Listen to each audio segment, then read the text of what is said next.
When an empty stomach screams for a 25-cent loaf while a crumpled family paper promises you a root, will you choose to survive one more meal or to find a reason to exist for a lifetime? The depot clock struck 8:30 when Samuel Cartwright pressed his face against the bakery glass, watching Mrs. Henderson pull golden loaves from her brick oven. The warm scent wrapped around him like the memory of his mother's kitchen, back when kitchens and mothers were things he could count on. His stomach clenched tight as a fist. "Move along, boy." Mrs. Henderson's voice carried through the glass, not unkind but firm as fence wire. "Bread costs 25 cents. Looking costs nothing, but it fills no belly." Samuel stepped back, his boots scuffing the wooden sidewalk. The folded paper in his shirt pocket crinkled as he walked the only thing his mother had left him, besides her maiden name and a hollow H where certainty used to live. He couldn't read the fancy script, but he knew it mattered. Had to matter. The morning stage from Denver wheezed to a stop outside Garrett's hotel, dust settling on everything like a judge's final word. 3 passengers climbed down, a drummer with sample cases, a woman in widow's weeds, and a tall cowboy whose leather satchel bore the weight of serious business. The cowboy's eyes swept the street with the methodical patience of a man who'd learned to see trouble before it saw him. Samuel watched the cowboy pay the stage driver $2 silver, no haggling, and hoist his satchel with care. Whatever rode inside that leather pouch commanded respect. "You got business staring, boy?" The cowboy's voice carried the dust of long trails. "No, sir." Just watching the stage, the cowboy studied him with eyes the color of winter sky. "When's the last time you ate?" Samuel's chin lifted. "I manage fine. That's not what I ask." The cowboy's spurs rang against the boardwalk as he stepped closer. "What's that paper you keep touching?" Samuel's hand froze at his shirt pocket. "Nothing that concerns you. Maybe, maybe not." The cowboy adjusted his hat against the climbing Sunday names Cole Brennan. "I settle accounts, some in dollars, some in truth. Both tend to matter when a boy's got hunger in his eyes and secrets in his pocket." The depot bell chimed 9 times, and Samuel knew the bakery's second batch would be cooling soon. 25 cents might as well be $25, but the smell of bread pulled at him like gravity. Cole Brennan watched the boy's internal war play across his face. "Show me the paper." "Why would I do that?" "Because I've got a satchel full of family trees, and you've got the look of someone missing his roots." Samuel's fingers trembled as he unfolded the paper. The elegant script danced before his eyes like mockery beautiful words that might as well have been carved in stone for all the good they did him. Cole took the document with the reverence due to important things.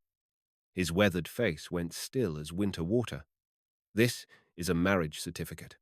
Lily Mae Cartwright to William James Morrison, dated the 15th of June, 1875. He looked up sharp. "Your mother's name, Lily Mae?" "Was. She died last spring." The words came out flat, worn smooth by repetition. "And your father?" "Never knew him. Ma said he was a good man who made bad choices." Samuel kicked at a loose board. "Said his name was William, but she never talked about him much." Cole's satchel creaked as he opened it, revealing neat stacks of papers tied with string. Legal documents, deeds, certificates, the paper bones of lives lived and lost. He selected a bundle marked with a M and spread 3 sheets on the hotel's front steps. "William Morrison. Died in a mine collapse outside Leadville, 1876. Left a stake in the Lucky Bell claim." Cole's finger traced down a column of figures. "Also left debts that ate up most everything. But—" He pulled out a smaller paper. "There's a land patent.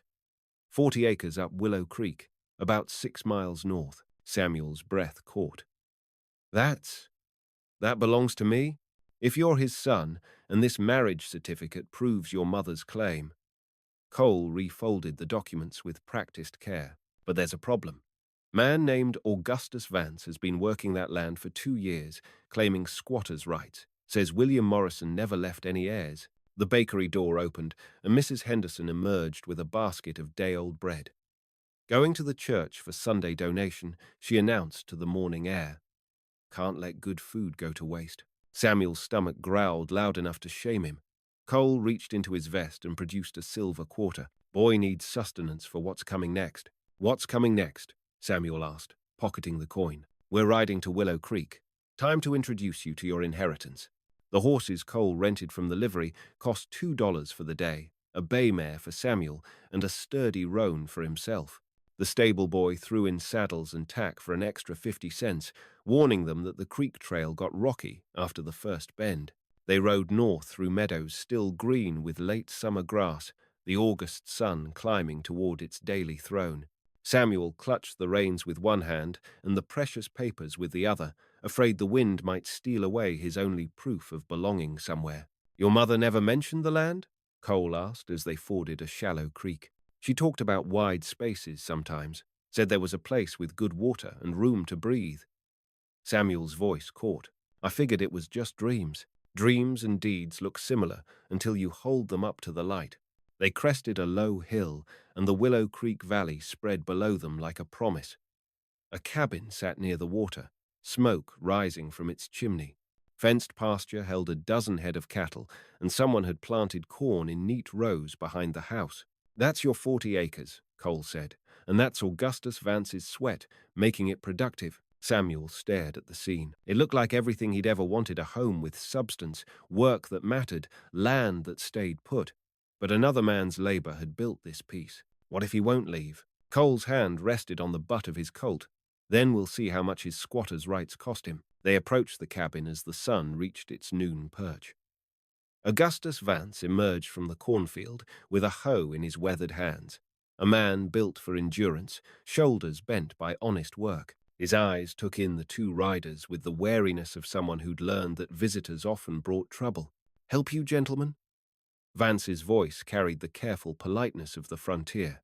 Cole dismounted and pulled the documents from his satchel. Name's Brennan. I settle property disputes. This here's Samuel Cartwright, and he's got legal claim to this land. Vance set down his hoe and wiped his hands on his pants. Never heard of any Cartwright. This land's been empty for years before I started working it. Empty, but not unclaimed. Cole spread the marriage certificate and land patent on a tree stump. William Morrison held legal title. Died in 76. Left it to his widow. She passed last spring, left it to her son. Samuel watched Vance study the papers, seeing the man's face change as understanding settled like dust after a windstorm. This wasn't anger or defiance. This was the quiet desperation of someone who'd built his life on sand. I've put 2 years into this place, Vance said finally. Broke my back, clearing stones, dug the well by hand, built every fence post. That ought to count for something. It counts, Samuel said, surprising himself by speaking. Counts for a lot. Cole's eyebrows lifted, but he stayed quiet. Samuel looked at the neat rows of corn, the sturdy cabin, the cattle grazing in contentment. This man had taken nothing and made it something. The papers in Cole's hands might grant legal ownership, but Augustus Vance had earned this place with his sweat. What would you do? Samuel asked Cole. If this was your problem to solve, law's the law. You hold clear title. That's not what I asked. Cole smiled, the first genuine expression Samuel had seen from him. No, it's not. He turned to Vance. How much cash money you got? Maybe $40. Was saving for winter supplies. And how much would you figure 2 years of improvements are worth? Cabin? Well? Fencing? Clearing? Vance calculated like a man who counted every penny twice. $300, maybe $400. Cole nodded. Samuel, you willing to sell this land to Mr. Vance for, let's say, $350? Samuel looked at the land that was his by right, but not by justice. The marriage certificate crinkled in his hands, his mother's proof of love, his father's legacy of responsibility. Lily May had taught him that owning something meant more than holding papers. Yes, he said, but I want to help with the harvest first, learn what the land can teach. Vance's relief broke across his face like sunrise. Boy, you can stay long as you want. I'll teach you everything I know about making this ground give up its gifts. The noon sun beat down on the 3 men as they shook hands over the tree stump, sealing a bargain that honored both law and justice. Samuel felt something shift inside him, not ownership, but belonging. The afternoon wore on with the steady rhythm of harvest work. Samuel learned to feel the difference between ripe corn and corn that needed another week, discovered that good land talked to you if you listened close enough. His hands blistered on the hoe handle, but the ache felt clean. Augustus Vance worked beside him, sharing 40 years of farming wisdom in casual conversation. "Your father ever tell you about this ground?" he asked as they filled the wagon with ears of corn. "Never knew my father. Ma said he died before I could walk. Mining's hard business. Takes good men too young." Vance straightened his back with a grunt. But he chose this land well. Creek never runs dry, soil's got good heart, and it's far enough from town to keep the noise away. Cole sat in the cabin's shade, working through his satchel of documents. Every few minutes, he'd look up to watch Samuel learn the weight of honest work. The boy moved, like someone finding his natural rhythm. The church bell in town chimed 3 times, carried on the afternoon breeze. Cole stood and walked to where Samuel was learning to judge corn by the sound it made when you peeled back the husk. "We need to head back soon. Stage leaves at 5, and I've got business in Colorado Springs tomorrow." Samuel's hands stilled on the corn ear. "What kind of business?" "Same as here. Settling accounts, matching papers to people." Cole's voice carried a weight that hadn't been there before. "Sometimes the accounts balance clean. Sometimes they don't." "What happens when they don't?" Cole's hand touched the butt of his pistol, an unconscious gesture. "Depends on how badly folks want to keep what isn't theirs." Vance approached with 3 tin cups of well water. "You boys staying for supper?" "Got fresh bread and some venison stew that'll stick to your ribs. Much obliged, but we need to make town before dark." Cole drained his cup and handed it back. "Samuel, you ready to go?" Samuel looked around the valley at the corn they'd harvested, the cabin where honest work lived, the creek that sang constant promises. This place felt more like home than anywhere he'd ever been, but it wasn't his home. "Not anymore, Mr. Vance," he said formally. "I'll be back next week to help finish the harvest. If the offer stands permanent, son. You've got your father's way with the land." They rode back toward town as the sun began its descent, the horses' hooves keeping time with Samuel's thoughts.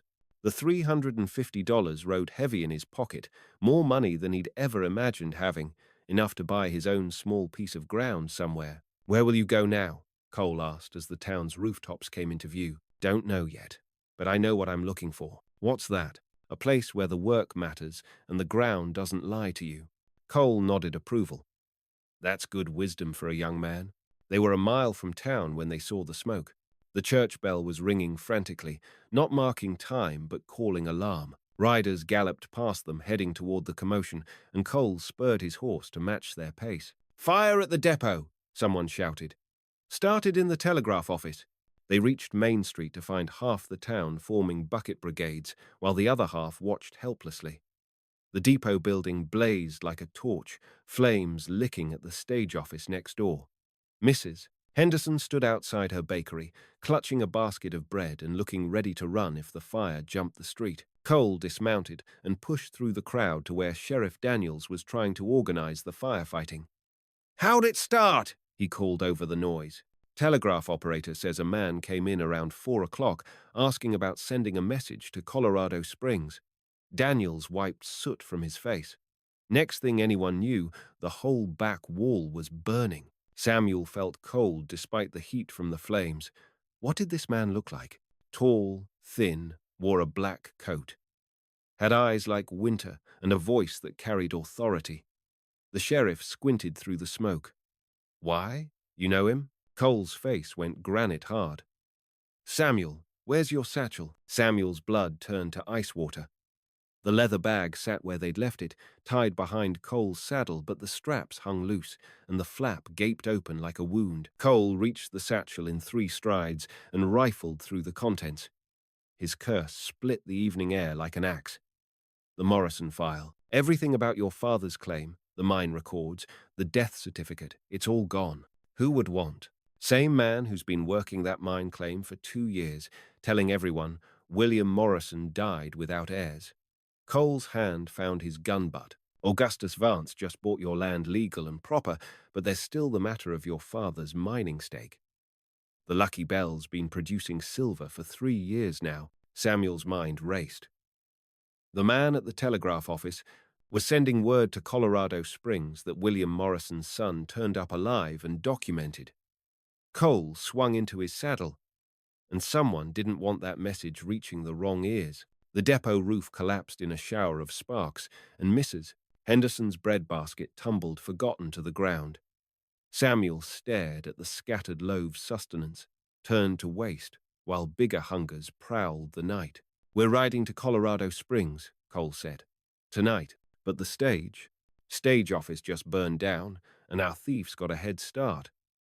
Cole checked his pistol and pulled a rifle from his saddle scabbard.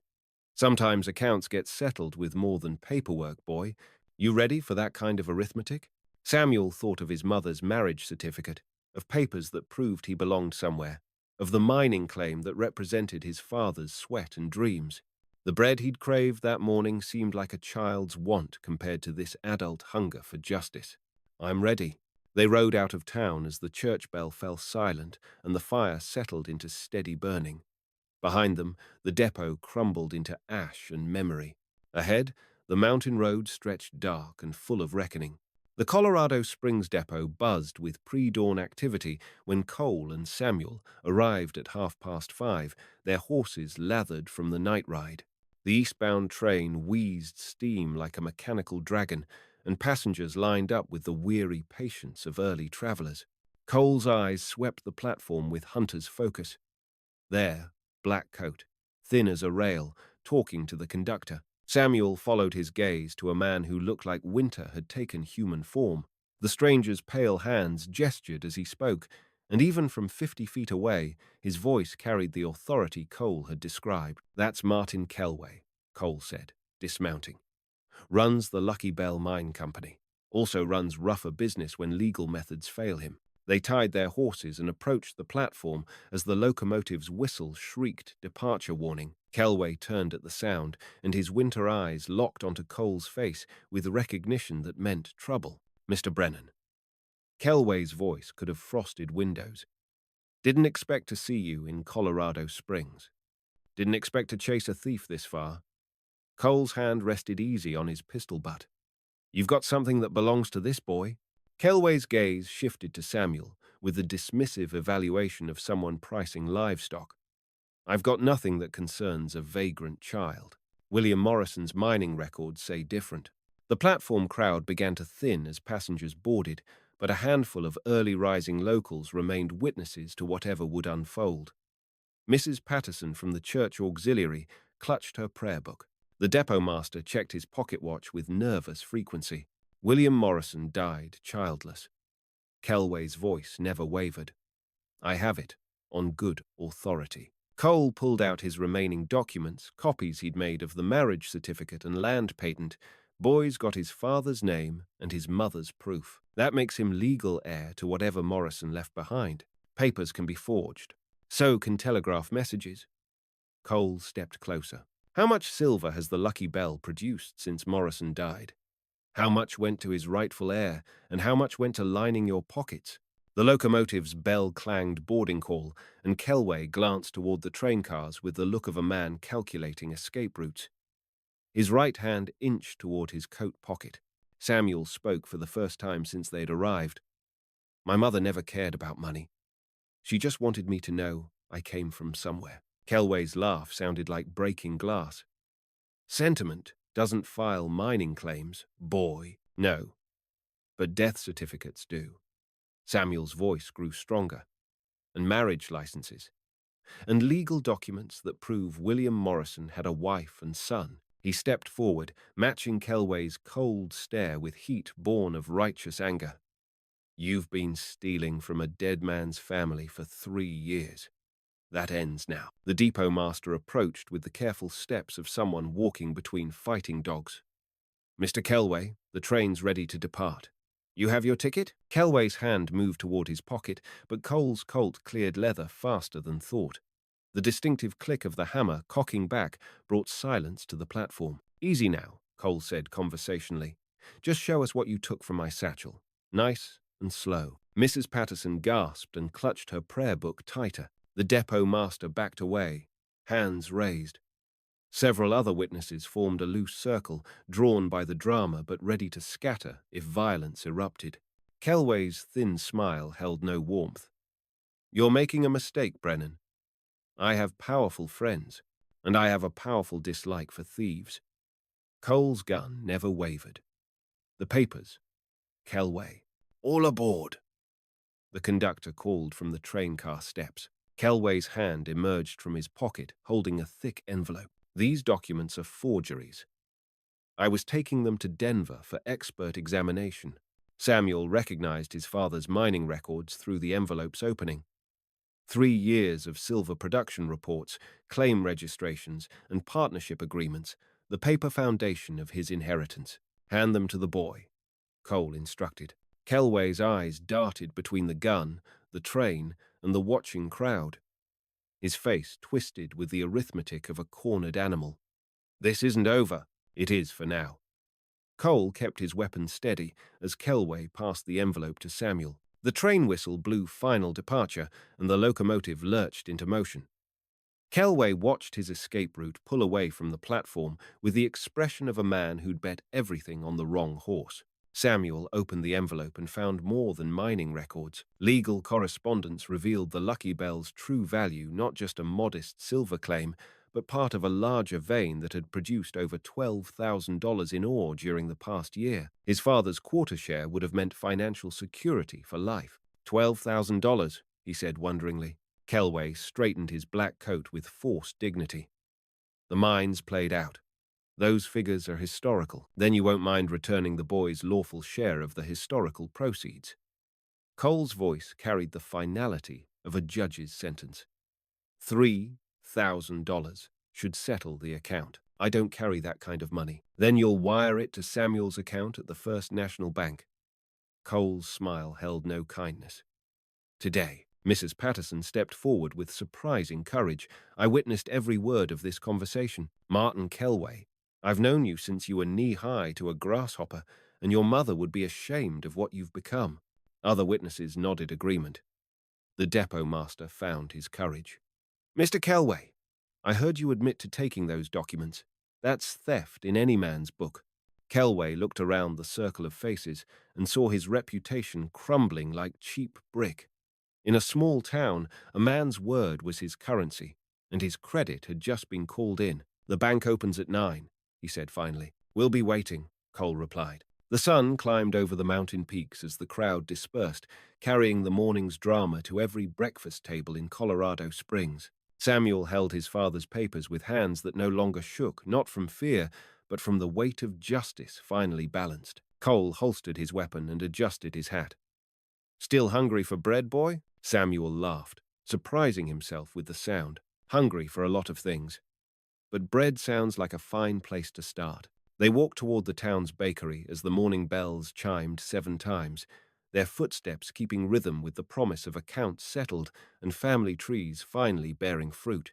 3 hours later, Samuel Cartwright walked out of the First National Bank with a deposit slip for $3,000 and the knowledge that he belonged somewhere larger than his own hunger. The bread he'd craved at dawn seemed like a child's simple want compared to this adult satisfaction of justice served and debts paid. Cole Brennan stood beside him on the bank steps, his leather satchel lighter by one file but heavier with the completion of honest work.